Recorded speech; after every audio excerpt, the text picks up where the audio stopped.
അമേരിക്കയ്ക്ക് പിന്നാലെ ജർമ്മനിയും ഇസ്രയേലിന് ആയുധം നൽകുന്നത് അവസാനിപ്പിക്കുന്നു എന്ന സൂചനയാണ് യുദ്ധവുമായി ബന്ധപ്പെട്ട അന്താരാഷ്ട്ര മാധ്യമങ്ങൾ പുറത്തുവിടുന്ന വാർത്തകളെ വിശ്വസിക്കാമെങ്കിൽ നമുക്ക് ബോധ്യമാകുന്നത്. അമേരിക്ക കഴിഞ്ഞ ദിവസങ്ങളിൽ ഒരു നിലപാടെടുത്തിരുന്നു.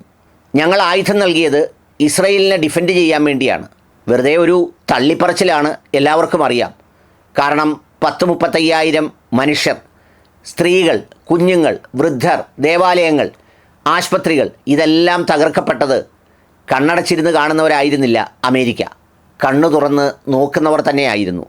എന്നാലും ഇപ്പോഴൊരു വാദത്തിന് വേണ്ടി പറയുന്നത് ഞങ്ങൾ നൽകിയത് ഇസ്രയേലിൻ്റെ പ്രതിരോധത്തിന് വേണ്ടിയാണ്. എന്നാൽ ഫലസ്തീനികളെ കൊന്നൊടുക്കുക എന്ന ലക്ഷ്യത്തിൽ മാത്രം നീങ്ങുകയാണെങ്കിൽ റഫയുടെ കിഴക്കൻ അതിർത്തി വളഞ്ഞതിനോട് തങ്ങൾക്ക് യോജിപ്പില്ലെന്നും അതുകൊണ്ട് തന്നെ ആയുധം നൽകില്ലെന്നുമാണ് അവർ പ്രഖ്യാപിച്ചത്. അത് സ്വീകരിക്കാതെ നമ്മുടെ വാർ ക്രിമിനൽ നെതന്യാഹുവിൻ്റെ നേതൃത്വത്തിലുള്ളവർ മുന്നോട്ട് പോകും എന്നൊക്കെ പ്രസ്താവന ഇറക്കിയിരുന്നു. എന്നാലും അധികം താമസിയാതെ അമേരിക്ക പരസ്യമായി മാത്രമല്ല രഹസ്യമായി നൽകുന്ന ആയുധങ്ങൾ അവസാനിപ്പിച്ചില്ലെങ്കിൽ ഈ പറയുന്ന സയനിസ്റ്റ് ഭീകരർ വെട്ടിലാകുമെന്നുള്ള കാര്യത്തിൽ യാതൊരു തർക്കവുമില്ല.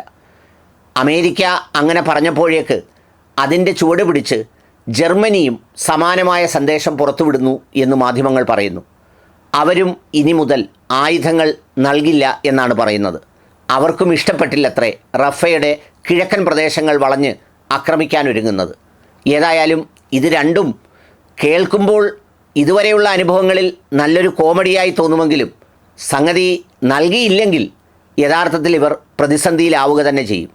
എന്നാൽ തങ്ങളുടെ ഒക്കച്ചങ്ങായിയായ ഈ സയനിസ്റ്റ് ഭീകരൻ വാർ ക്രിമിനൽ നെതന്യാഹു അങ്ങനെ ആകാൻ ജനോസൈഡൻ സമ്മതിക്കുമോ എന്നുള്ളത് മറ്റൊരു പ്രധാനപ്പെട്ട ചോദ്യമാണ്. വാർത്തയ്ക്ക് വേണ്ടിയെങ്കിലും ആ വാർത്ത ഏറ്റവും പുതുമയുള്ളതും പുതിയതുമായതുകൊണ്ട് മാത്രം നിങ്ങളുമായി പങ്കുവെക്കുന്നു എന്നേ ഉള്ളൂ.